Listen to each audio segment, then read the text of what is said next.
So let's start off with this.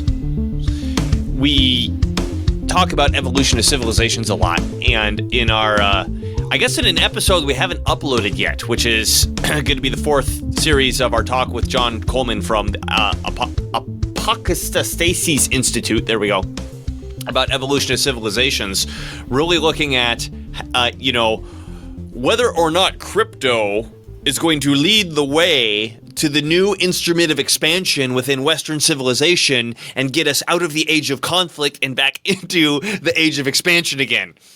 Woo! That's some high-minded stuff, Nima. That's a big pitch. So I think we should start with, okay, real quick, what's the instrument of expansion? What are these phases?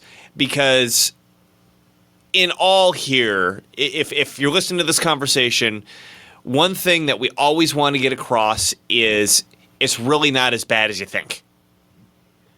Things are really bad right now, but we haven't fallen off the precipice yet.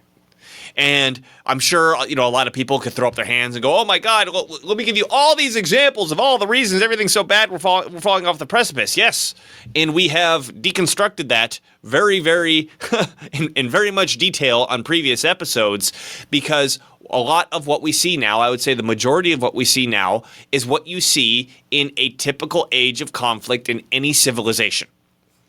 And if we go by the Carol Quigley's definition of how this works, that we have not gotten to the point in the age of conflict where we're at the point of no return yet. Very, very clearly, I believe we've been able to delineate that. So the Western civilization, 3 times in the past, has gone through an age of conflict and has figured out how to reinvent itself, for lack of a better term, and go back into an age of growth or an age of expansion. Nima and I believe that, I don't know if it's safe to say that we're on the verge. The battle is happening right now, and depending on where people put their energy, we could be on the verge of a new age of expansion, but the first thing that has to happen in order for that to actually occur is you have to stop being fatalistic and black-pilled about it and be open to the idea that there is a way through this. So, Nima, yeah, what do we mean? Well said. What do we mean by an instrument of expansion? Instrument of expansion is a societal instrument that allows the society to grow in terms of economic production, territory occupied, knowledge accumulated, scientific knowledge. Yeah, a few increased other standards of living. Components. Yeah. And economically, the way that a society grows is by not consuming all of its surplus, or let's say if you imagine a hand-to-mouth economy where you're just growing crops and eating them right out of the ground all day, then you always start from zero. You're stagnating at the same level. You're not increasing worker productivity. But the way you increase worker productivity is by having more machines, by having more computers, by having more automation, so that every input unit of labor produces more output for everyone. So how do we get to that state where we have those things, right? Carol Quigley says that that's the definition of a civilization, is a producing society with an instrument of expansion. There can be producing societies without instruments of expansion, like the early agrarian empires. There was like places that were like that, right? That were pretty much just producing societies, but they didn't have a method of growth. So how does because they didn't save it and reinvest it, right? So right. So how does this growth happen through the instrument of expansion? What's the instrument of expansion? It consists of savings, invention, and investment. And why are these 3 things? It's almost like it's like the Trinity, the Holy Trinity of expansion. You need all these three things working together in order to for efforts to be put in projects where you don't just consume hand to mouth all day. So you're building, you're like how do I, so you Did you forget the three somebody steps? was yeah. You got to create the surplus, you got to save the surplus, and then you have to reinvest that or invest that surplus Right. into new inventions that allow you to create more surplus. Right. So, so what's the significance of creating the surplus, the savings? In my opinion, the real significance is really only that there are people who have something that others want but don't have. I mean, that's probably as simplistic as I can describe it, right? Because if you are in that kind of situation, the people who have stuff that others want but don't have can be put in lines of work that can be profitable businesses. Build me a factory, build me this. You can employ people. So in this example, of course, it's money, right? So there's money that's spent on employment to build a factory, and then employment to build machinery, to build computers and all this stuff. These are not things that can be eaten or consumed. You can't live in them or whatever, but they increase worker productivity in the long term. So It creates more things that we can consume. So right, we spent resources on stuff we can't consume, but ultimately that ends up creating more things that we can consume. right, you're Right. setting your economy. You're climbing to a higher level of capital in the economy, so that there's more production per unit of labor input. So you have the savings. The savings is this thing where we have some people who have stuff that others don't have and want. You have like this disparity of wealth. Without that, technically, there would really be no investment. So there has to be some sort of, people have like a bunch of stuff that other people want. In modern times, like we said, it's money. In ancient times, In ancient times, probably food.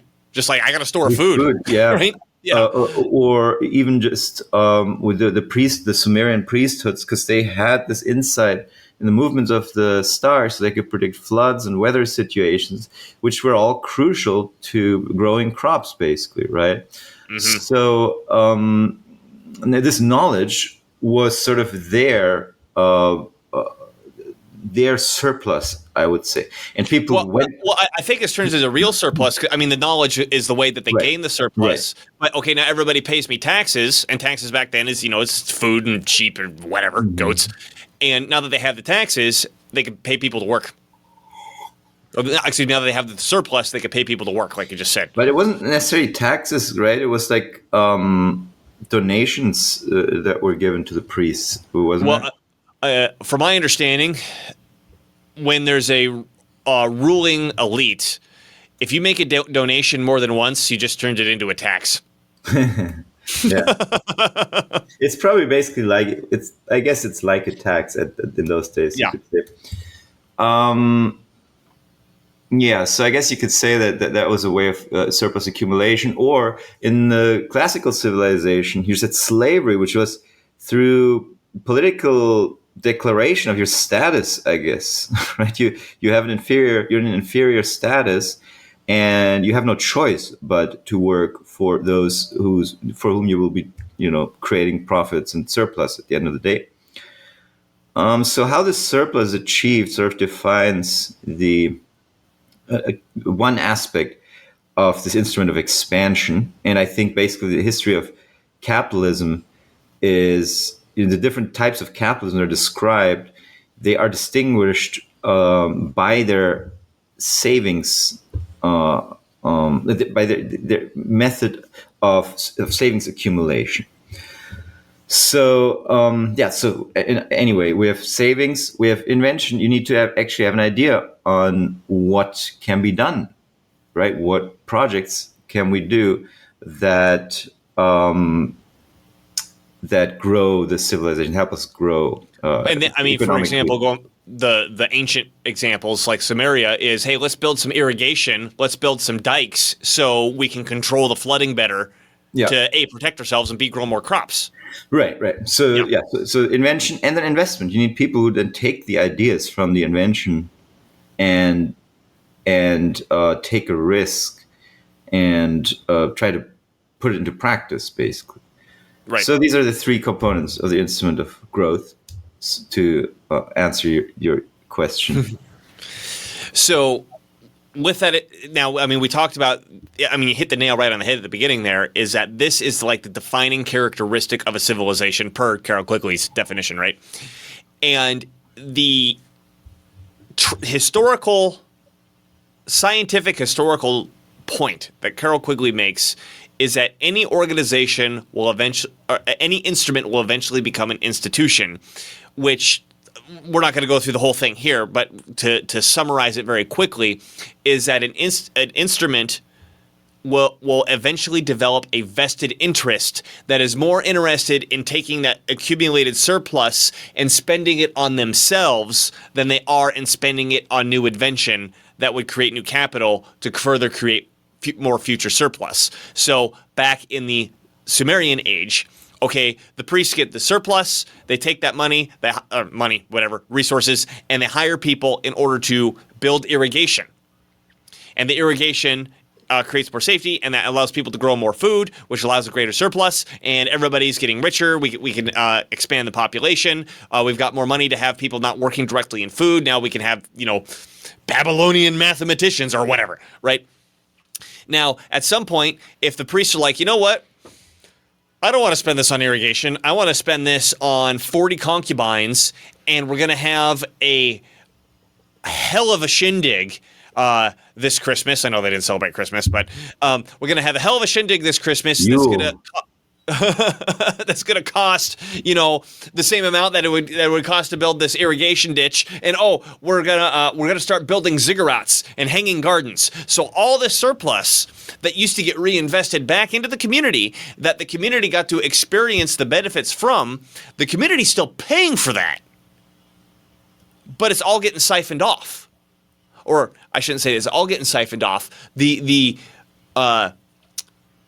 change happens in such a way that they keep spending the same or more and more money, but for the money they're spending, they're getting less and less output for it. This is the instrument gradually turning into an institution. But also, more than that, I would say, in addition to these ostentatious expenses on themselves, they restrict a bunch of stuff during this phase, right? They start restricting competition. They start using force to suppress potential competition. I think that would probably... That's actually a good point. The way Quigley defines it is that there's a tension of evolution, which is to say things change in society, right? What we did yesterday isn't necessarily what we're doing today because there's a new invention or there's new people or there's new idea or whatever, right? And the vested interests, they don't want that change. Right. Because if it changes, they lose their power, they lose their resources, they lose their money. Exactly. So they may not even be spending. So the spending on themselves is not necessarily the big problem, I don't think. It would be fine if there was still economic growth going on. People were still able to participate in the wealth society, because obviously the wealthy do spend a lot of money on stuff. Actually, also a lot of it, technically, they don't. They just keep it. It sits in stocks and bonds and savings and all that. Right. So, actually, interestingly, Peter Zehan cites this as a source of stability for the U.S. economy. That no matter how shitty things become, there's always a certain level of capital ready to be deployed to some extent in this country because of this huge discrepancy of wealth. It's like, we all heard the tropes, the 0.1% at the top, they own like whatever, 80, 90, 99% or something like that. Something like it, yeah. I get your point. This tension of evolution that you mentioned is that the longer your institution or your instrument it remains in operation, the more it becomes ossified and subject to complacency. Yeah. Right, so resisting change. So it seems like whenever we enter these ages of conflict, the people whose positions are threatened, they freak out and start suppressing everything. Like we see right now, suppression of speech, like we've never seen in our lifetimes before. suppression of competition, on the suppression of competing in the medical field, suppression of data. I guess that is once again a suppression of information. What else? What am I missing? No, I'm going to read something here. Keep talking once I find it. But basically, yeah. So if society gets too wealthy, there's a few people who, the very wealthy, start becoming threatened more and more. Okay, I found it. So here's from the second age of conflict. So this is like the 1600s in Western civilization. I think if I read these examples and we start talking about what you talked about, this will hit it. This will nail it. In England, the patent power was used to prevent new techniques rather than to encourage them. As early as 1623, the Privy Council ordered the destruction of a machine for making needles. Cloth buttons, rather than bone, were forbidden in 1698, while Indian calico was forbidden in 1686. A law of 1666 ordered all persons to be buried in wool rather in the traditional linen. Every effort was made to prevent new techniques in the textile industry and thus, in effect, to hamper the growth of cotton textiles. And I mean, I'm not going to read the whole page, but it just goes on and on and on of all these examples of freaking out, like you just mentioned. I think is the best explanation of like, oh my God, we're losing control. Ban this, ban that. No, they can't have this. Don't hold this over. Like everything. Don't change anything. Yeah. What comes to mind? That's exactly what we're seeing right now. Right. What comes to mind as part of what you're saying also is the Gilded Age. I don't know if that's the same age that you're describing there. But there was a time, I think in the medieval ages, where every profession created some kind of guild, and some of them still persist to this day, right? I think that's first age of conflict. Yeah. But yeah. So it's an old recurring phenomenon, right? It's like, oh, the hammersmiths, they don't want like some young upshot hammersmith making better tools than they do for cheaper. And yeah. So they create a guild, and you can only be a hammersmith if you're in this guild. And if not, then they're probably going to pay you a visit, mafia style. Be a shame if blah blah blah. If your knees got broken by that new fancy hammer that you just built. Be a shame if this trebuchet landed right on your whatever. Or yeah, so I don't know what they fired off on the catapults, but they probably had fireballs, like giant scary fireballs, to use with their trebuchets. Anyway. Yeah, but to your point, I mean, that's exactly what we're seeing today. I mean, I think the medical, what was a perfect, or actually, no, even better example, what we're doing right now, media. Right? Yes. Look at what happened since 2016. There was this whack-a-mole of ban everybody. Right. It's like the authoritative media, like the respected people. The time is over where people are sitting in front of a TV to let Walter Cronkite tell them what is true and what isn't. Right. This whole this is boomer mentality. Boomers still, they are totally into that kind of epistemology, I guess you could say. Yeah. Whatever is on the TV, it's not official. It's not true until it's officially declared true by some damn news anchor who reads from a dummy board, basically, in front of a camera. But that was psychology, right? This was the method, the power, the magic of the media. They really understood how to appear authoritative, with this father figure who stares you in the face through the camera and tells you what is and what isn't. So this was still to this day, right? These people, and that's the model that's trying to play whack-a-mole with everything, challenging it, right? And at the time, it was easy because they had the monopoly of the critical information nodes, the TV stations, the radio stations, the radio frequencies and all that stuff. They were very tightly controlled by the government and or some kind of oligarchy operating under state control. And then even later on, those monopolies that we still have today, AT&T, that's American Telephone and Telegraph Corporation, right? So, right. Pacific Bell, they were split up at one point, but side note, did you know that people still use telegraphs? No, I didn't know that. I watched a stupid YouTube video about this. Apparently, a telegraph, I don't remember the reason why, carries more legal weight than an email or a letter. I can see that. So I can see for certain things that they really need, like legal standing to have, they'll send a telegraph to make sure that they can prove that the message happened. Yeah, I think actually basically a bank wire works based on telegraph technology or some expansion of it. So yeah, it's actually the telegraph hugely changed the West and the world. I mean, it changed so much.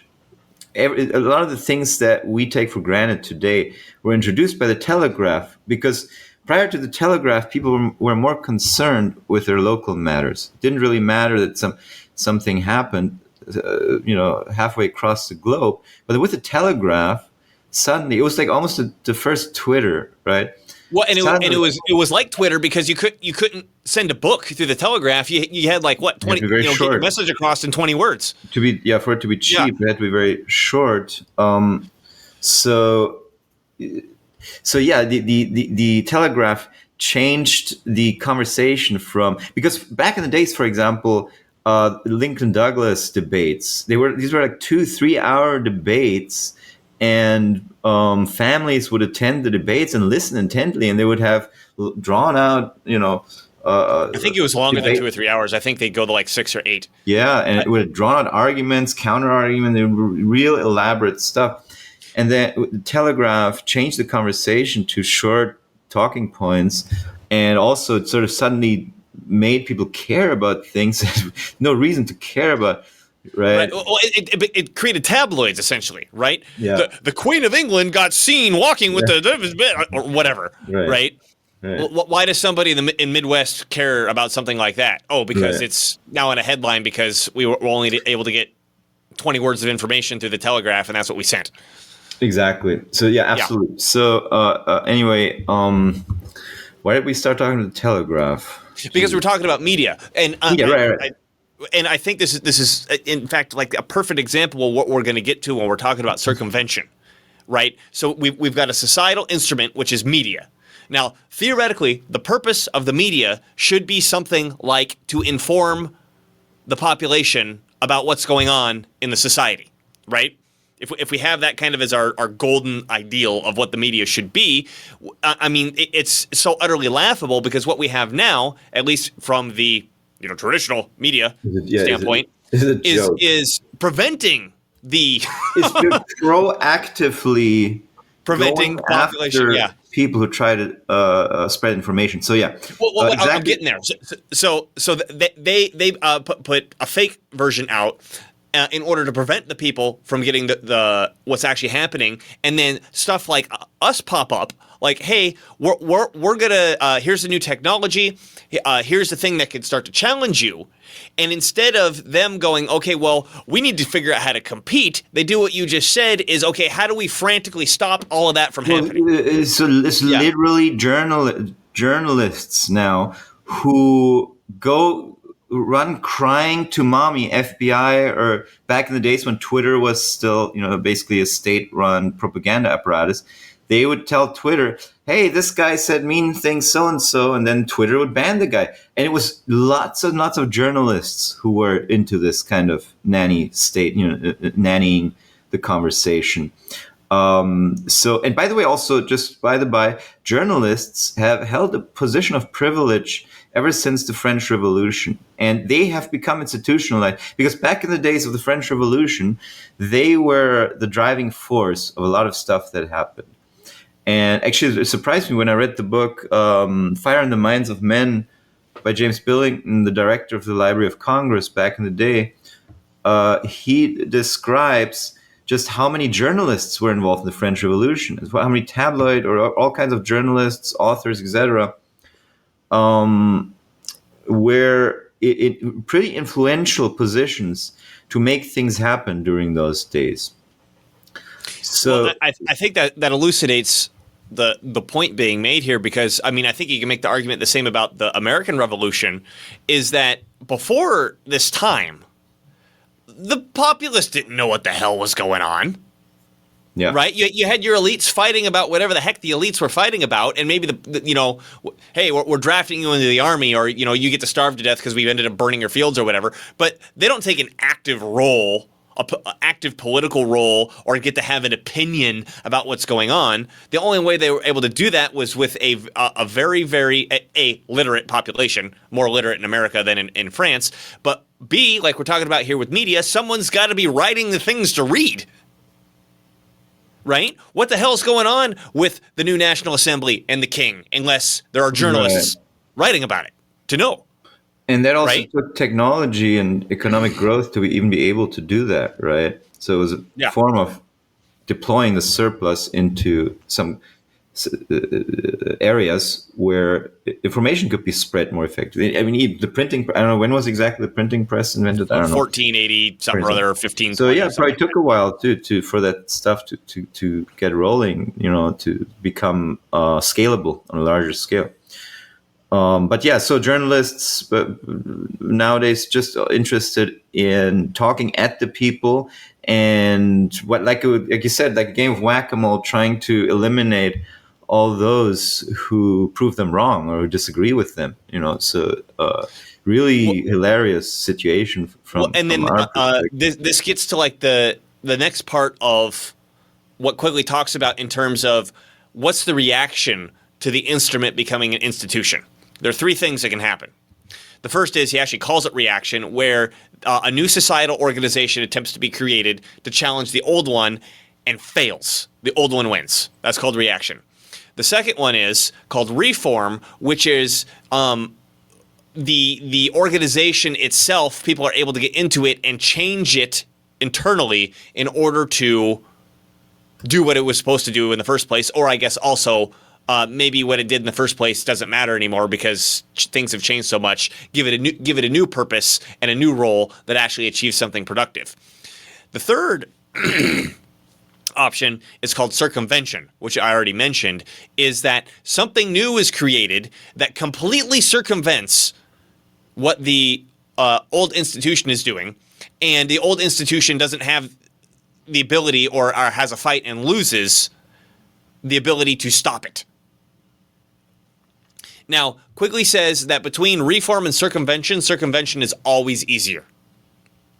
And in the examples of Western civilization going through its phases, each return to an age of expansion was always accomplished through circumvention, not through reform.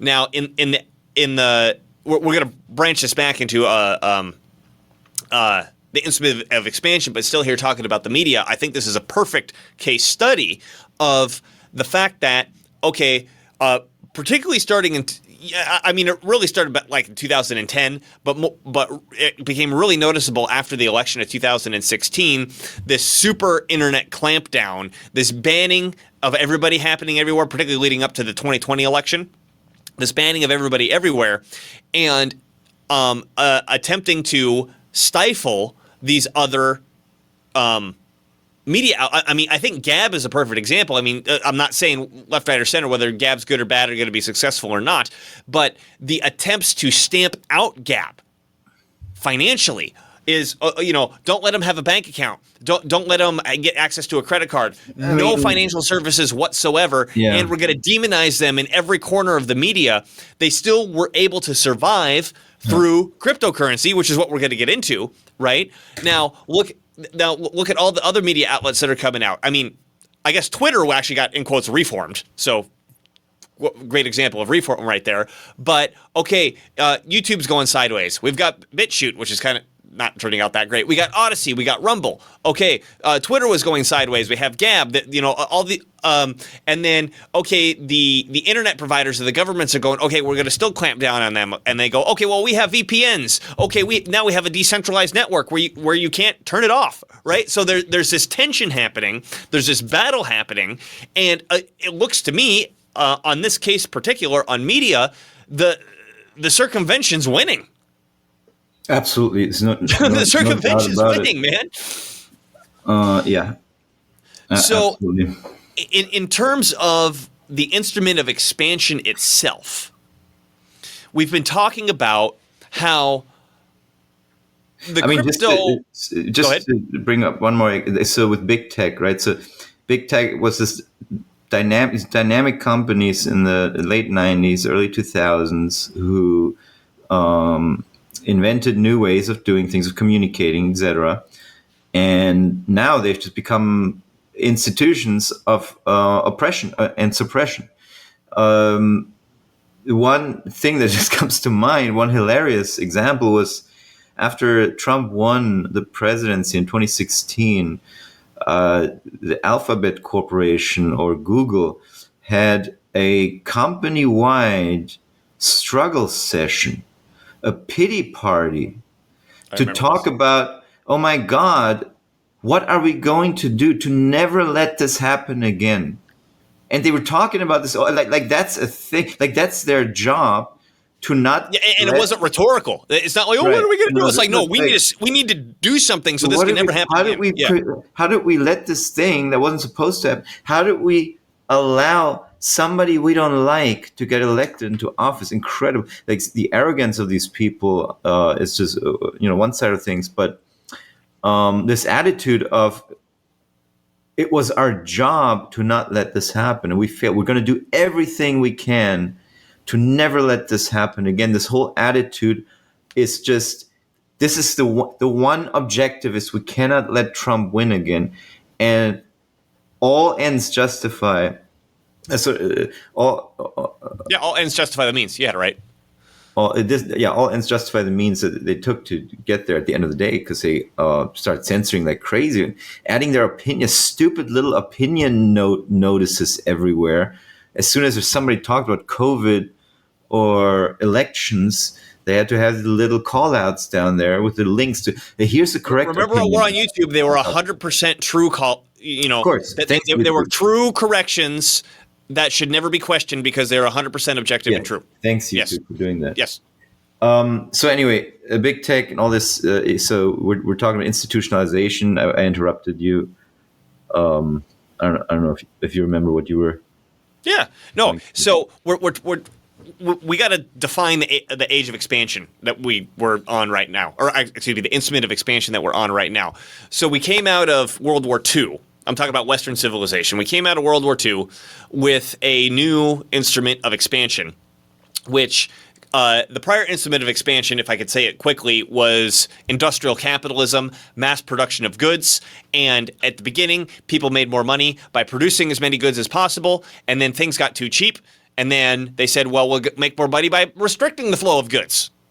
And there's the phase this goes through, which was industrial capitalism, financial capitalism, and monopoly capitalism. Monopoly capitalism. Yeah, Right. industrial capitalism. It was just industrial capitalism. The companies' requirements to expand were so large that they needed the expertise of investment banks to pool large savings pools of money together and expand on a larger scale. And then for that reason, because the projects became larger, you needed the expertise of predicting which projects to build where and how profitable they're going to be. And this was investment banking. Also, by the way, the beginning of data capitalism, as I would call it, because that how do you predict how well a new expansion is going to do? You need data that you calculate future demand, whatever surveys, this, blah, blah. So that's why it turned into the power center shift from industry to finance, where now finance had all the power to deploy the large. Because the banks wanted the boards in exchange for the loan. Banks were also sitting on the boards there, so they started deciding where capital gets deployed. Then that turned into monopoly capitalism. I forgot why exactly. Yeah, because the companies got so big and their profits got so big, they could fund their own projects. Exactly. So in turn again, right? So it's like this ping pong game. So it came back, these giant concerns that had been created by the investment banks became so profitable and were in such an advantageous position that they started building cartels. And then that was the era of the cartels, monopoly capitalism. And then that was basically the end of World War II. That's where we it kind of starts in World War I and kind of culminates in World War II, right? Yeah. So sorry, I'm trying to clear my throat here. frog coming out, froggy. So Really? we enter the post-World War II period, and then this is where Quigley leaves us, and we got to kind of figure it out ourselves. But essentially, it's less laissez-faire. That's kind of the dominating principle of the third age of expansion. This fourth age of expansion is dominated more by planning, where we've got these big blocks of industry. You've got heavy industry and light industry and labor and agriculture and all these different industries. And the government becomes the funding source for these different industries, and who could get the money in order to do whatever they wanted was how the production went, how anybody was able to produce. And the balancing factor was, if any of these individual industries got too big, the other industries would group together to pull them back. That was the instrument. The institution, roughly from what me and Nima have been able to figure out, which is what we're living in right now, right, is that these industries have become so megalithically huge, and that data capitalism, like Nima said, they control so much data that they're the ones really calling the shots in terms of, okay, there's not all these industries competing like they were before. You've got the healthcare industry that controls all of healthcare, and then it controls the media in order to ensure that nobody can challenge what they're doing to really, really increase their profits. And then on the same side, we got Facebook, which controls Facebook, Twitter. This is before Elon Musk. Facebook, Twitter, and YouTube, which control disseminating information, but they all at the same time they collect all your data, and so now we can listen to everything that you're saying. Right now, this phone's listening to what I'm saying, and it's going to create ads based on the topic of this conversation, because it's collecting all this data. So that there's this huge game of how do we collect all the data possible, so we know everything about everyone, and we can control what they buy, control what they think, control what they sell. Put on a social credit score, or a social credit score rating system. Yeah, I mean, we're not there yet, but we all know that it's getting pushed in that direction. We need to have ESG. So what's that stand for again? Environmental, societal, and governance. Environmental, social, and I believe G is governance. Governance, right? We need to have ESG. We need to have diversity. We need to have all these things that have nothing to do with frickin' production, but everything to do with making sure that certain groups wield massive amounts of power over everybody else. Right? Yes. And also, that's where we're at right now. I also I want to bring up data again, because I think data is used to blackmail a lot of people into doing things these days. And people tend to underestimate how much the world runs on blackmail. So, think of, you can have the wealthiest guy in the world with the most money power imaginable. Yeah. Whereas in like the 1920s, 30s, that guy could have unconditionally wielded a lot of power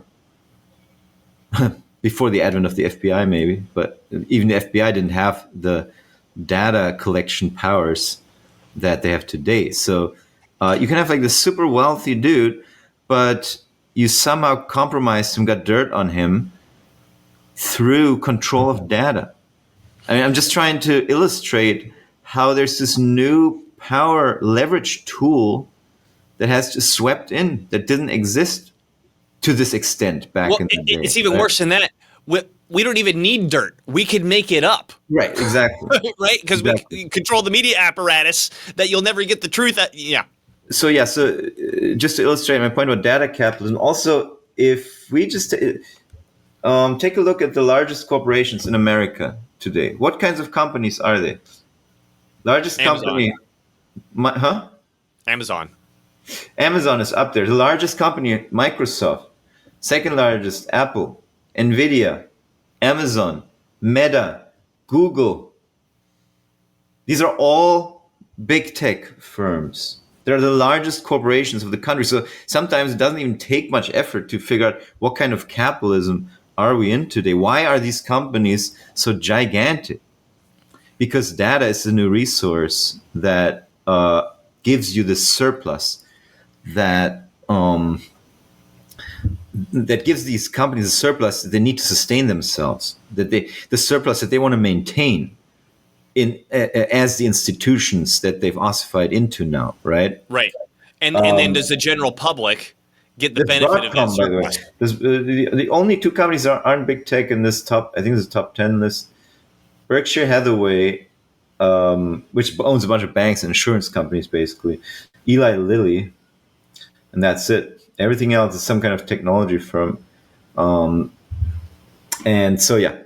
So now, why is this whole AI push happening? Well, because these companies have gathered a ton of data, and AI is the next step after this, right? The data is the resource that they use to fuel the functioning of AI, right? I mean, does that ever occur to you?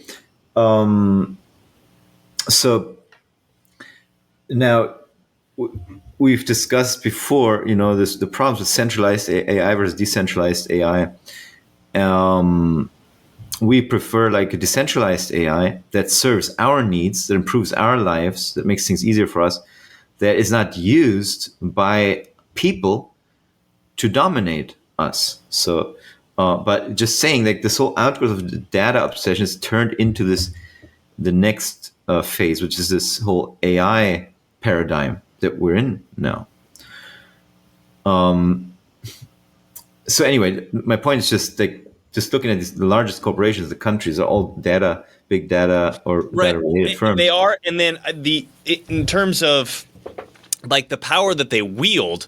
I mean, we just talked about, with the 2016 election, how do we make sure we never have this happen again? Well, what they did is they played whack-a-mole, banning everybody, right? Oh, someone spoke out against the medical wonders of the medical system, banned, right? And you spoke out about the wrong thing. We'll block you from the financial system. And I think that's supposed to be the biggest weapon coming up is blocking from the financial system. Yeah. Which, by the way, this method, this is what the journalists of the French Revolution who ended up succeeding, this is how they were treated in their time. There's constant surveillance, police raids, incarcerations. Many of these people went to jail multiple times, right? And a lot of it was for the stuff they'd said. So interesting to see that today's vigorous journalists are treated the way that the journalists of the French Revolution ended up succeeding were treated in their day. So I want to focus on the financial system because that's where we're going to talk crypto, right? That's where this conversation is going to drift into crypto, because with the blocking of the financial system, particularly because right now, the whole story, go to school, get good grades, maybe go to college, get married, get a job, buy a house, have a family, but the whole boomer American dream is gone. Right? Things don't work like that anymore. I mean, we talked about the institutionalization of the media. Well, how many hours could we go on about the institutionalization of the public educational system and the college and university systems, right? I mean, we're in a situation where if kids growing up participate in what society tells them to participate into, what their parents tell them to participate in, or their grandparents tell them to participate in, because when they participated in it, they were rewarded. When they follow the guidelines provided to them from society, they get punished, right?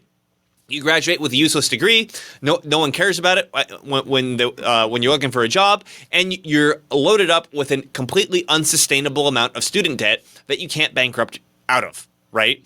So we could see that the instrument of expansion is not serving the general population very clearly through these examples, right? Now, absolutely.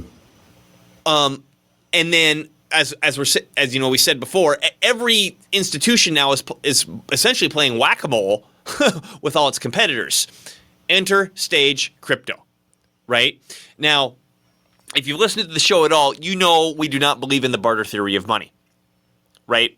So I first want to take a stab at most crypto enthusiasts who think that the value of crypto is going to come from this like Mises-style money regression theorem from a barter concept. Doesn't work like that. We're talking a different value of crypto on the show.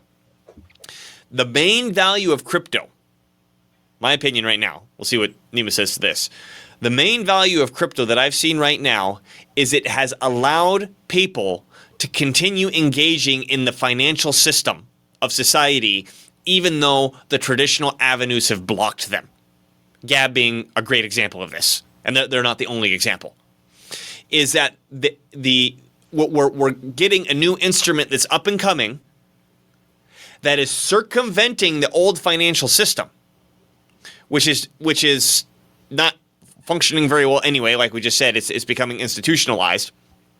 It's circumventing the old financial system to allow people who should, in quotes, should have been blocked out of society to continue to exist in society. And because of its very decentralized nature, playing whack-a-mole with it is really hard. Now, what I think we're moving on to, and I think this is where this gets really, really important, is that can crypto act as, let's go back to what we talked about at the beginning, the instrument of expansion needs to create surplus, save that surplus, and reinvest that surplus into new invention that allows you to create more surplus. Can that be done through crypto? And I think right now we're starting to see the very beginnings of it. Absolutely. Nima, can you talk about Mineral? The Mineral project. Because I think it's a perfect example of this. Is a asset that was created on the Bitcoin blockchain. The bigger picture, this asset was created as a BRC under the standard that's called BRC 420, which in turn is a standard that utilizes the ordinals meta protocol. And the ordinals meta protocol is a protocol that was developed to store data on the blockchain that it'll persist on the blockchain. So it was first used to create NFTs, JPEGs, artworks and memes that people appreciate, kind of like art from way back in the days that we still appreciate today, artifacts, etc. It was a method to store data on the Bitcoin blockchain and basically create NFTs on the Bitcoin blockchain. But then people started creating, I guess the Mineral you could call a certificate. It's a certificate of ownership that you've invested in a project. You bought the Mineral, right, in a pre-sale. You got the Mineral in your wallet. You can always prove that you own that Mineral in a decentralized fashion. You own the private key. You can prove ownership of the Mineral. And the money is used by the company to buy Bitcoin mining equipment and mine Bitcoins. And then the profits get distributed to the Mineral holders. Now, this could be done in all kinds of this. And I just want to be clear that Bitcoin mining, we're talking actual computers in an actual space doing actual, there's physical equipment being purchased for this. There's something actually getting invested into. That isn't just like, oh, here's a new token, here's a new token, here's a new token. No, we're investing in real stuff to give you a profit in Bitcoin. Exactly. And so then every day people get their Bitcoin distribution based on the amount of minerals they hold, based on some other investment mechanics. There's another token they've issued called the miner token. But this is a method. So this could be any kind of enterprise. Doesn't have to be a Bitcoin mining operation, but this is the first thing that they've done. But this is a decentralized model of issuing certificates on the blockchain that entitle you to ownership in a source of, or in a share of the profits they're generated from the business. Well, and then in connecting what I was just saying before, is that this had nothing to do with the traditional financial system, right? Yeah, it basically circumvents the. No one had to go to a bank. No one had to go to venture capital. You didn't have to pitch and if anybody. You could share what I'm just trying to share here on the screen. They didn't have to use. They didn't have to go to the stock market, right? They didn't have to beg for SEC approval. They just issued assets on the blockchain and got their project funded that way, and they're continuing to issue new certificates that allow them to expand their operations, allow you to profit if you keep reinvesting, restaking, etc.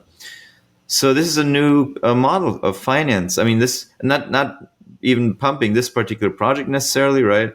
Maybe It's it's just a a great flop. example. It's just an example of what can be done. So anyway, the I guess I already explained the No, no. Well, ordinal thing, I think but it's a great so example. well, so yeah, what's going on here? So because we're talking about what gives crypto value, right? Now I've been saying, I don't know for how many years now, I've been saying this, that the ultimate value proposition is that you can store data on the blockchain for eternity, immutably, in a decentralized platform, something that's never existed before. But to do that, you need to pay fees in bitcoins. That is where the ultimate demand for Bitcoin comes from. It's from the fact that you have to pay these fees to store data on the biggest blockchain ever. And guess what? This is when ordinals was discovered or proposed by Casey Rodarmore, and then people started implementing that. People started realizing, oh, wait, I have to pay really high fees to inscribe bigger data on the blockchain. But guess what? People are willing to pay those fees. So the ultimate source of crypto value is, like I've been saying, the fact that you have to pay fees to store certain data on the blockchain. Everything else flows from that. And maybe Bitcoin was always supposed to be that thing where you store certain data on the blockchain and you need the Bitcoin token for that. And that's why the Bitcoin token has value. Could be that I'm wrong. Could be maybe this thing goes away. Maybe people start developing more efficient ways of storing data.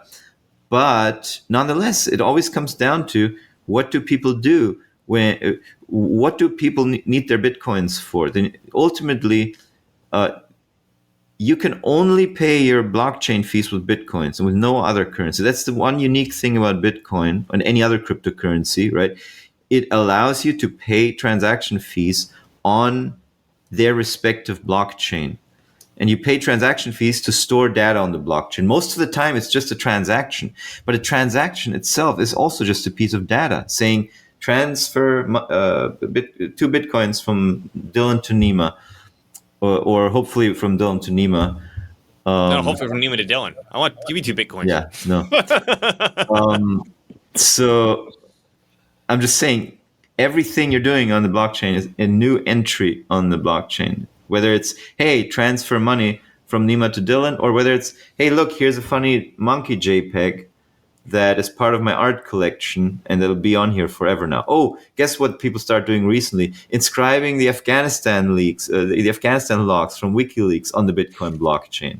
So good luck. It can never be deleted. Yeah. Yeah, so this will always be out there forever now, dear NSA, CIA, all the other assholes. Good luck trying to whack-a-mole that out of existence. It's not going to happen. And there's going to be more of this. Is going to become a thing. People will put important info that is highly controversial and highly offensive to certain elitist or self-styled elite groups. They will put that on the Bitcoin blockchain. And this is where the value for Bitcoin flows from, ultimately from this transparency that you can put data onto a data ledger for eternity, immutably, that's decentralized, available to anyone, everywhere, and everyone, everywhere. So that creates an asset that where there's a demand. People can hold it, people can trade it, people can use it to buy things with it. People can use it to invest in projects. It has created a big pool of savings that's now sitting at, I think, something like $2 trillion. Okay, this is not dollars. This is like government budget level. Not the U.S. government. I mean, yeah, it's like the total treasury debt outstanding is probably something like 35 trillion or so now. So that's probably somewhat the total money in the country, but plus bank deposits, obviously. But it's getting into that ballpark, right? I mean, I think crypto's market cap will grow and grow. And here's a big pool of savings that has grown out of nothing, out of nowhere. It has grown into what it is now, and that's money that people will have ready to deploy into new projects and And new then the operations. project that you just described, the mineral. I mean, whether or not you care about, like, okay, you bought some Bitcoin equipment so you could pay everybody some more Bitcoin, okay, whatever. No, that's missing the point. The point is these guys had a project that existed in physical space and time, and they said, we're going to utilize these tokens in order to acquire the equipment and pay the people back. Well, what's to stop? Hey, I'm going to start a company that has nothing to do with crypto, Yeah, but I'm going to utilize crypto in order to make that happen. yeah. Right? So somebody Here's this project that we want to do, and we can completely bypass the entire, like you said, SEC. Don't care about that. Some bank doesn't like me. Don't care about that. I can't have a credit card. Don't care about that. I can entirely do this on a decentralized network where there's no one. There's like no valve to turn off. right. Right? There's no No country mole to hit behind it. with the whack-a-mole. There's no nation behind it that you need to appease or whatever. You're operating on the blockchain. You're operating in the wild west of the decentralized crypto space at this point. So you could be like, let's say you're a whistleblower in the NHS or in the CDC, and you want to start a media company, and people are behind you. You've been publishing stuff here and there already, but you want to scale it. You could issue a token on the blockchain and grow that way. Now, granted, there's legal challenges with this kind of stuff at the moment, right? So, but that's legal. That's legalese. That's not gonna. And it's not like it's going to be smooth. Everything's going to be smooth. Right. This is a battle that we're talking about, right? Yeah. So words on a piece of paper aren't going to stop this thing. They're going to stem it for a little while, but this paradigm, this technology, this ability to do this exists, and so people will do it, and it'll change how. Like we've said on many of our recent shows before, the world is becoming more decentralized. The world is becoming more competitive. It's becoming more, I guess, Autonomous. more autonomous. Yeah, it's going back from a highly planned system to a more decentralized system potentially.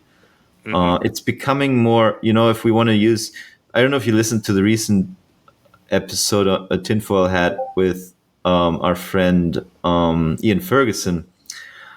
But it's becoming more Luciferian as opposed to Molochian, is what he would say. Yeah. And his characterizations are so perfect because he talks about the Molochians. Imagine the Harkonnens from Dune, basically. That's like the perfect illustration of Molochians, like the Henry Kissinger. I mean, literally, I have a hard time distinguishing Henry Kissinger from the Baron Harkonnen. the Baron Harkonnen. So I never put that together. That's pretty these funny. like really fucking evil, gray, dull people. Like Planet Harkonnen, everything's gray and dull. I mean, it's that's what I see when I see Hillary Clinton speak. When I see Klaus Schwab speak, it's like a Jabba the Hutt stuffed into a human suit. Trying to Speaking act the most boring thing that could possibly be. Like, how is anybody even keeping their eyelids open listening to this garbage? Like the Bursa, the Pfizer, the veterinarian who runs Pfizer, these people, when they talk, this is like literally, I see like a Harkonnen dude stuffed in a human flesh suit, and then Armani suit on top of that, but like no soul behind what they're saying. That's kind of what I see. So the new age, as Ian Ferguson says, as we ascend into a golden age at one point, it'll be a long time down the road, but we ascend into the Luciferian age, which is narcissistic and highly competitive, very appreciative of skill and Challengers. Yeah. meritocracy challenge. Versus Molochians, they just want static. They want stasis, just like a Slavery. swamp. No creative thought. No free will. Right, this is the Yeah. system that's been running the world for thousands and thousands of years, for like since probably maybe I don't know in Ian Ferguson's timeline, it would probably since Atlantis ended, right? That was probably when we descended into this dark Molochian age, when people even way back in the biblical days when people worshipped Moloch, literally.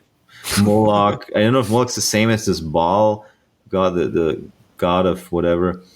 But yeah, the child sacrifice, super evil stuff, and just the spirit behind everything you see big tech doing today, just suppressing and make it go away, and on the ground level, the useful idiots who operate for them, just yelling and screaming and chip on their shoulders, demanding that everything they wish for be done.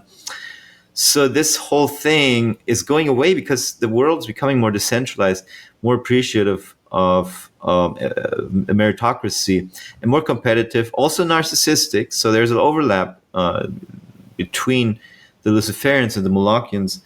But everything that we're seeing, all these trends towards decentralization, they fit very well within this competitive paradigm. They don't fit very well within the static, swampy Molochian paradigm of the past thousands of years.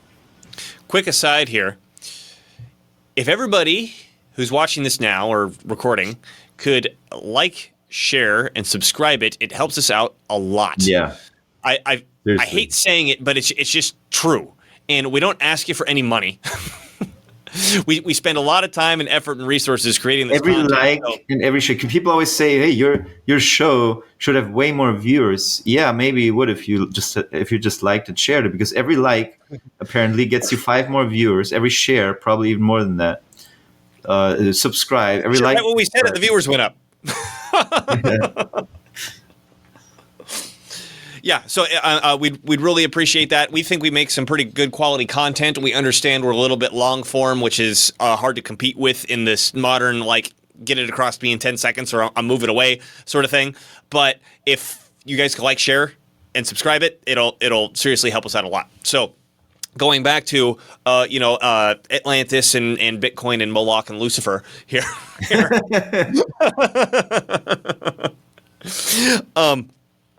Light discussion over here. So I want to pull this back to evolution of civilizations, looking at the instrument of expansion again. So we've got we're in this age of conflict. This Western civilization is facing this 4th age of conflict in its evolution of civilizations. Nima and I have been arguing very hard that we have the very, very real potential, and we're honestly on the trajectory to a 5th age of expansion, and that the battle is happening right now, and that our hypothesis, I mean, I'm not saying I'd put my golden stamp seal of approval that this is 100% going to be the case, but my hypothesis is that the new age of expansion, the new instrument of expansion is starting to form in the cryptosphere, and that example that we just described about mineral is a really good indicator of, okay, what is the instrument of expansion? It is the thing that creates surplus,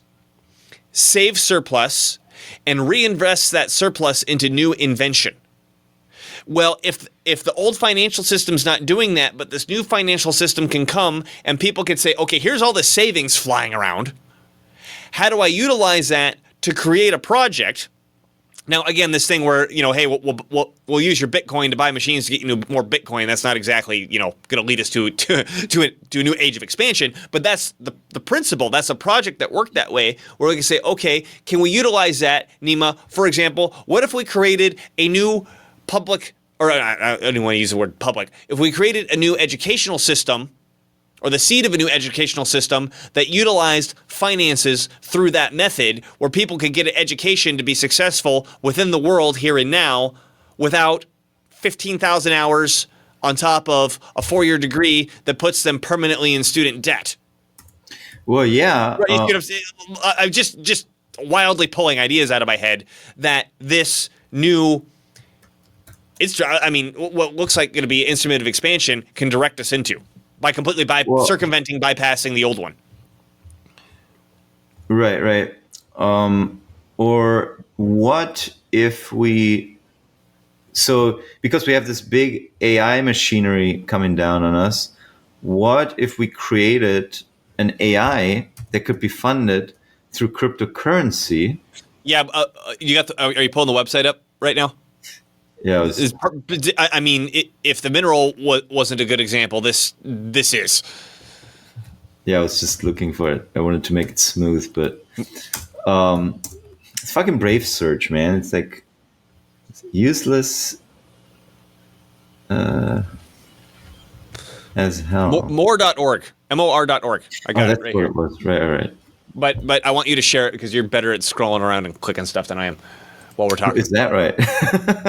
That is right. I'll talk and forget about it. It's there. I'm the scroller. Yeah, got it. Okay. So for example, we have this AI domination system coming down on us. What if we could just compete with it using cryptocurrency? And I just shared it here, and we see it now. Okay, there it is. So guess what? This is what Morpheus AI is doing. It's collecting. So they have several steps: capital, coders, compute, community. And then, I'm sorry, but before you get into what exactly Morpheus is doing, I want to describe real quick here. Let me go back to here.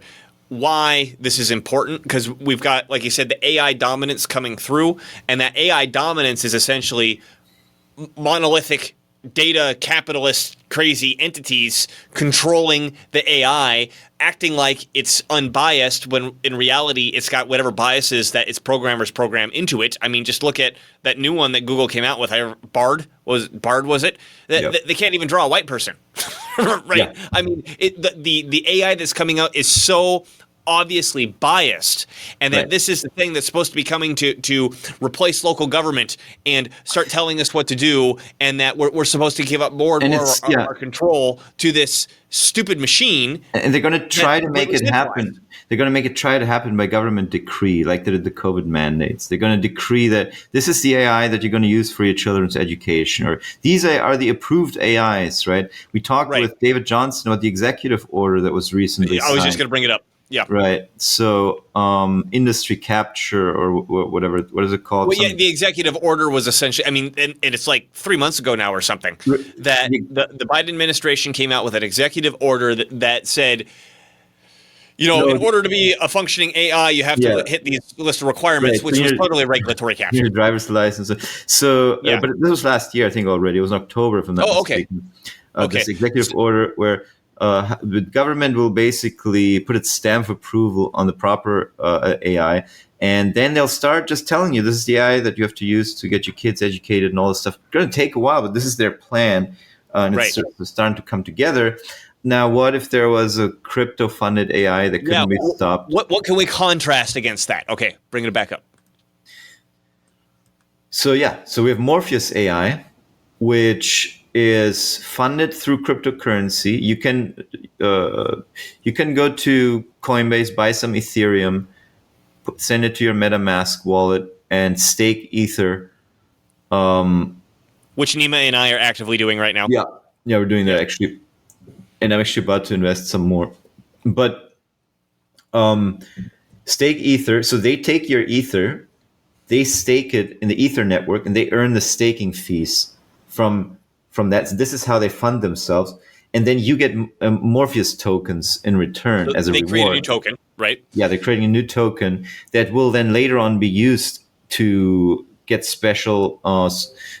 improved services within the Morpheus network, and whatever. I don't think they're fully decided on yet. But there's going to be some kind of reward mechanism where you can use the more token to utilize the Morpheus AI more efficiently than if you were to use it without the tokens or whatever. And the cool thing about this is there's no organization, right? I mean, this executive order, Dave was pointing this out to us, is an executive order targeted, if your organization is going to use an AI, it has to follow these rules. Well, there is literally no organization here. There's no Yeah. LLC. It's the whole thing is built on such a decentralized network that Founders anonymous. yeah. Yes. And I think it's important that we point out what this AI is supposed to do versus what all the other AIs are attempting to do right now. The other AIs are right. I mean, Google's or Microsoft's or whatever. They're highly centralized. They're pretending to be unbiased, but they have whatever biases the programmers program into them. And these are the AIs that are supposed to start controlling more and more of your life, where all your data goes up to these, centralized clouds where they can control everything from that centralized cloud. What Dave was talking to us about Morpheus was this AI is your personal assistant.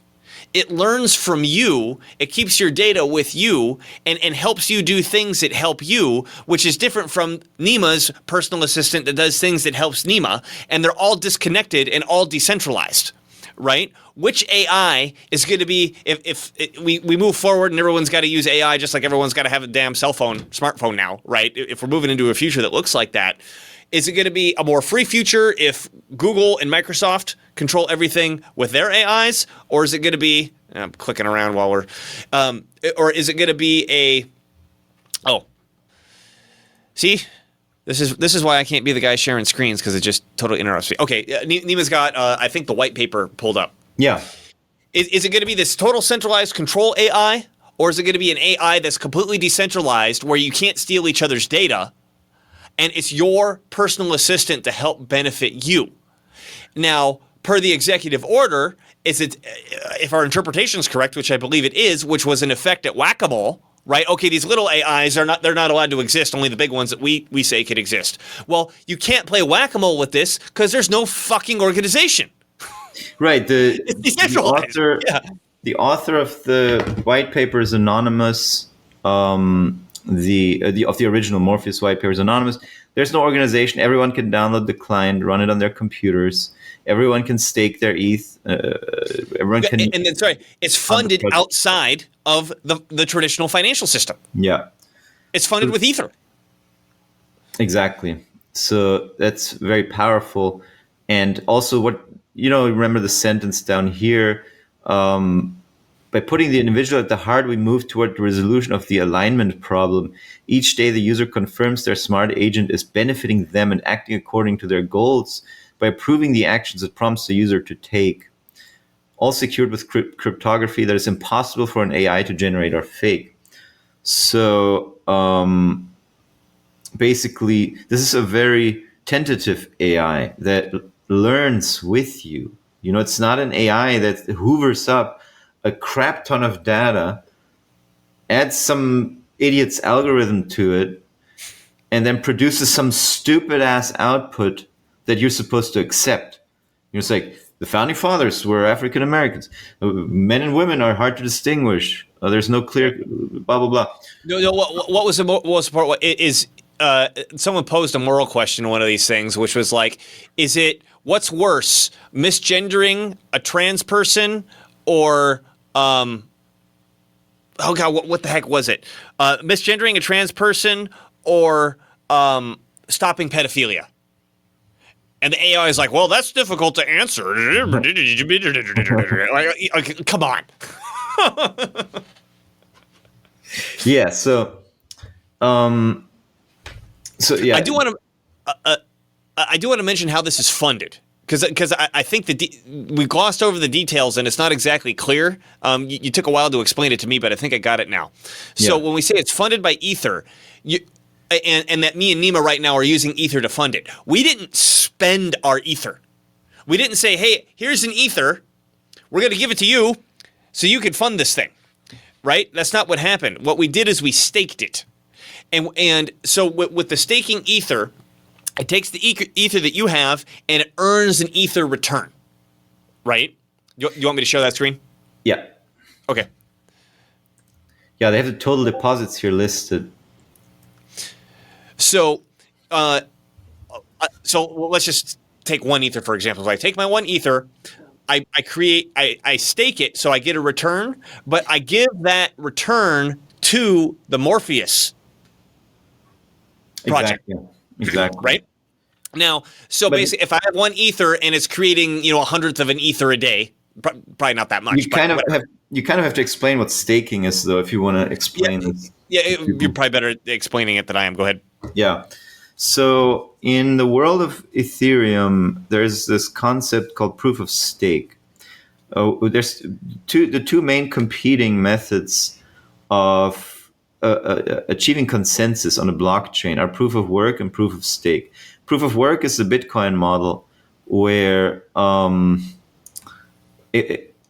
miners use like very advanced chips and a lot of electrical power to solve complex problems and then prove to the world they've gone through the work necessary to find the solution to a problem, and they get to add a new ledger entry to the blockchain that still has to follow all the rules of the system. So if they solve the algorithm, if they solve the puzzle, and then add a false block, they lose the block, and they've lost all the efforts and energy expended to get into that. So in the world of Ether, they use a consensus mechanism called proof of stake, where you don't have miners, expending electricity, etc., to solve some complex puzzles, but instead you have all the holders of Ethereum are given the opportunity to lock their Ether up in a smart contract, and then with that Ether that they've locked up in proportional amount, they get to vote on whether or not a new block can be added to the blockchain or not. Once again, the block has to comply with all the valid protocol rules. If it doesn't, then your Ether actually gets slashed, the Ether that you stake. So you get punished. So you don't get to just roguely do whatever you want within the system, but you get to vote on whether or not a new block can be added, and depending on how much Ether you've staked. In practice, most people contribute their Ether to a staking node, and then some organization that's more equipped to actually make these voting decisions will do them. But you can also you can run your own staking node if you want. But this is so basically, instead of mining, you stake, and for the stake you get a reward. So what's the mining reward in the world of Bitcoin is a staking reward that you earn as a staker in ETH. So as people conduct transactions on the Ether blockchain, they pay fees. Those fees go to the stakers who facilitate adding new blocks to the blockchain system. So that staking fee that you and I, we can earn that. You can earn like 2.5% by staking your ETH at the moment. But if you give your ETH to Morpheus, you basically stake your ETH. You give it to Morpheus, and they stake it within the Ethereum network. This is basically how it works. Not exactly, but it's kind of, because technically, actually what you're doing is when you're staking on Morpheus, if in case anyone's interested, you're using your Ether to buy liquid staked ETH from Lido. Lido is a company that takes your ETH and handles the staking node and all that, and gives you in return gives you a currency called liquid staked ETH. So it's kind of confusing, but this is a version of ETH that you can still transfer around on your MetaMask wallet or whatever, but it also earns an interest automatically for you. So you don't have to take care of the staking. But so then you give that liquid staked ETH to Morpheus, and Morpheus will start earning your staking rewards, and that's the money they collect. You see down here, it says current daily reward. Oh no, that's the reward they pay out, but it's probably in some sort of amount also that they have every day from these staked ethers here that they use to fund their project. And you can withdraw your ether anytime you want. You'll stop earning the Morpheus token, but you have all your ether back. You didn't spend. That's the important point here, I think, is that basically, I mean, like, imagine you had $100 and you stuck it in an account that paid 2%. And the way that you're going to decide to help fund somebody is you never give away your $100. You're just saying, hey, I'm going to stick it in this account and I'll go give you the 2%. Now, an additional thing happens on top of that, which is you get a Morpheus token. Yep. right? So you get a new crypto asset, and then I mean I don't know what they're going to do with it in the future, and I'm not sure they fully know what they're going to do with it in the future Yeah. yet. But that crypto asset is going to be needed to help utilize whatever is going to go on in this AI network, right? Exactly. So on one hand, you're funding them by giving them interest that you could have collected, but at the same hand, they're giving you a token that's specific to that project that, I mean, presuming the project's going to work in the future, which is what you're betting on, right? That token's going to be valuable. Yeah.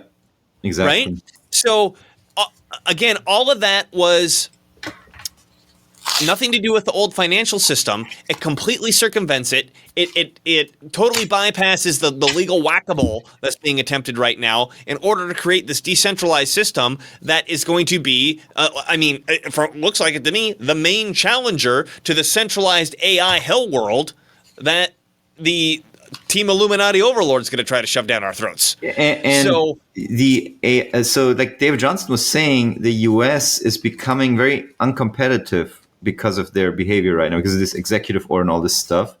So AI people are going to go to where, just as they did with crypto, they're going to go where the environment is friendly towards them. Maybe they'll go to Dubai, maybe they'll go to UK. Apparently, the UK is not so bad at the moment in terms of AI laws. For now, yeah, for now, yeah. It's hard to imagine that they will stay, but. Anyway, you have to be flexible. You can move around. I mean, there's teams that do that, like the Telegram team. They say they're located in Dubai, but in reality they move around. They're flexible. They work from home. This is what's being done to circumvent the powers that be at the moment. Hell yeah. That was a long-winded way to get here, but I think it was worth it. Here, I'm going to stop sharing the screen. The overall story that we're always attempting to get across is don't be black-pilled, don't be fatalistic, because it comes down to the fact that, I mean, I think we painted a pretty clear picture, obviously not a picture in totality, of that there's a way out of this. We haven't fallen off the precipice. Yeah, things are bad. Yeah, things are ugly, but there's a battle happening right now. And if we want to win that battle, you can't be a deterministic asshole. You can't be black-pilled. You can't give up. Because I think people have a misconception about people who give up in a fight. You're not becoming neutral. You're actually helping the enemy. If we're getting, if it's 1204 AD and we're about to get invaded by the Mongols in a city and we got walls and we see them coming over the corner and we're getting our defenses ready, and there's somebody inside the walls running around screaming, "We're going to die. We're all going to lose. We need to give up now. Just open the gates. Just open the gates." What would you do with that person? You'd fucking kill him or throw him in prison or something, because he's actively demoralizing everybody, which is putting everybody at frickin' risk. Yeah, catapult him over the city walls. Yeah, you can have him. Right? When you give up in the face of your enemy, you're not just becoming a zero. You're not just becoming neutral. You are actively aiding the enemy. Yeah. Because I mean, you're removing you're removing yourself from the force that could be resisting it, but your attitude has the potential to infect others, which is a big morale problem, right? And which would stop other people from acting, which would infect other people. I mean, it's like this bacteria that just grows.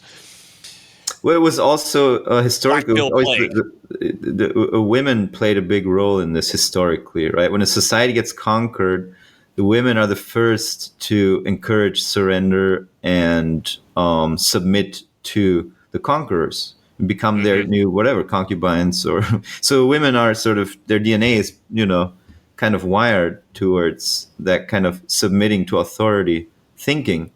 And especially, if the authority is scary and powerful and overwhelming, then I guess there's no point in resistance. And from a purely biological standpoint, it has actually been good for, it has helped genes reproduce. Right. whenever Right, because women we're going to kill were. all the men and rape all the women. The women can go, hey, at least I get to live and pass on my genes. Yeah, Exactly. if I give up. Yeah. It's a survival mechanism. Word. Well, I think that covers the idea. We've got a new instrument of expansion looming on the horizon. It's the crypto world. It's battling all the systems at the same time. It's helping the media, which is what we're doing right now through crypto projects. I mean, What? look at Odyssey, right? Yeah, Odyssey. Especially, I think the combination of crypto and AI is just so Yeah, that's the next explosive, thing I was going to say. right? It's I on mean, AI, it's social media. Like, yeah. So I heard somebody say this on a Bitcoin podcast maybe 10 years ago or so. I think it was Andreas Antonopoulos. He said that cryptocurrency can actually facilitate the singularity. Now, I don't think that there's ever going to be such a thing as a singularity, but he has a point in that cryptocurrency makes it possible for the first time for AI to spend money, right? AI could not spend money without cryptocurrency. It couldn't initiate a bank transfer, AI on the phone with bank teller. And, oh wait, we need to see your ID. No, but with cryptocurrency, AI can make payments. So one AI can make payments to another AI for services rendered by one AI to the other AI. And guess what? One AI can make payments to some human to work for it one day. That's going to happen. That's going to happen. There's going to be people who get paid in cryptocurrency by an AI system to do something for them in the real world that the AI can't do. I'm yeah, not saying that because I'm I've watched already so much. thinking of the sci-fi novel, how that would look like. Well, I'm not saying this because We I've wrote watched that so much right now. Yeah. Black Mirror, but just because I think it's really inevitable. I can't see how this is not going to happen, basically, one day. And guess what? You could have an AI that makes payments to purchase mining equipment and start a mining farm and earn cryptocurrency and hire people to maintain the mining farm and use the profits to buy more mining. So this is technically feasible and possible. And I mean, it's only gonna, in the long term, with decentralized AI, it's only gonna happen where it helps us advance our human goals, I think, ultimately. But yeah, totally. I think a cryptocurrency and AI is an explosive combo that's underestimated. And also, they both run on the same bottleneck, basically, at the end of the day, on the same power resource asset, which is chips, which is why I'm very bullish on chip producers, because also chip producers, they are neutral at the end of the day to what type of AI you're building. If it's centralized, is it decentralized? We're going to need the power of these chips to power the computation that's needed to do the AI. So companies like NVIDIA, NVIDIA has already become, over the past few months, one of the largest corporations in America. It's a $2 trillion corporation now. There's Taiwan Semiconductor, which makes a lot of the chips that NVIDIA ends up incorporating in their circuits. There's AMD, there's Broadcom, there's all these companies that are ultimately producing the resources on which AI, but also cryptocurrency, to be fair, is running. So when people say, "Oh, there's nothing backing a crypto," it's not true. There's tons and tons of very expensive hardware around the world that is backing cryptocurrency, and especially proof of work cryptocurrency like Bitcoin, not proof of stake crypto like Ethereum necessarily anymore. That is run through the staking algorithm, but I don't think there will ever be a time when there's no proof of work cryptocurrencies in the crypto ecosystem, because those are still considered the gold standard, the most trusted blockchains, or singular, the most trusted blockchain is a proof of work chain, Bitcoin. I think there's a reason to it, because with proof of stake, it's conceivable that some large group of money holders, of token holders, of ether holders, for example, band together and do something harmful to the Ethereum network. Mm-hmm. And that's less likely in the proof of work type of environment. There it would be miners who could come together, but still the miners, the incentives are so stacked against a rogue miner that it really makes little sense. And even if they did some damage, they could probably not sustain their damage. They could double spend a transaction, maybe cause some chaos, but there will be ways around that. And even if they completely muck up the blockchain, compromise it, there can be forks.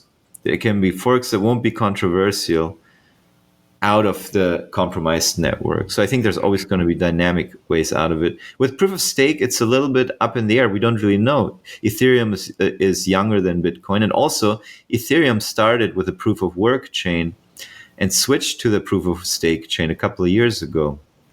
It was a pretty big anticipated change. So it's still sort of up in the air, but I can tell you from what I hear from people, even Ethereum enthusiasts, which I am too. I love Ethereum. I think it's a great network. I think it's going to have its purpose and its place. I mean, you see that right now, right? We to stake to earn the more token, we need to stake ether. So there's a use case right there for Ethereum to power decentralized AI. Doesn't mean that won't also be done with Bitcoin at one point, but just at the moment for smart contract type projects, Ethereum has become sort of the gold standard. But even people who are into Ether, they wouldn't keep all their crypto wealth in Ether. They would want to keep the majority of their crypto wealth in Bitcoin. But where they need it for smart contracts, etc., they bridge it or switch or swap it to Ether and do it that way. Point just being that I think there's always going to be proof of work blockchains, and with that, big demand for chips from that industry, but also from AI, obviously. So these two industries, I think they're really key, and the hardware that's powering them is chips. So that's why I think these chip companies will do very well over the next couple of years. Hell yeah. Nima, we've been going an hour and a half. Yay, we win again. We win. So I'd like to take a reminder for everyone to like, share, and subscribe this. Yes, we need you. Because it helps a lot. We think we make some good stuff, and if you could help us spread it, that would be spectaculous. And you could find us specifically at irita.tv or YouTube or Odyssey or wherever else you would like to follow us. You could find it's all listed at irita.tv. We appreciate you watching. This has been Dylan Moore and Nima Majur, and we'll see you next time.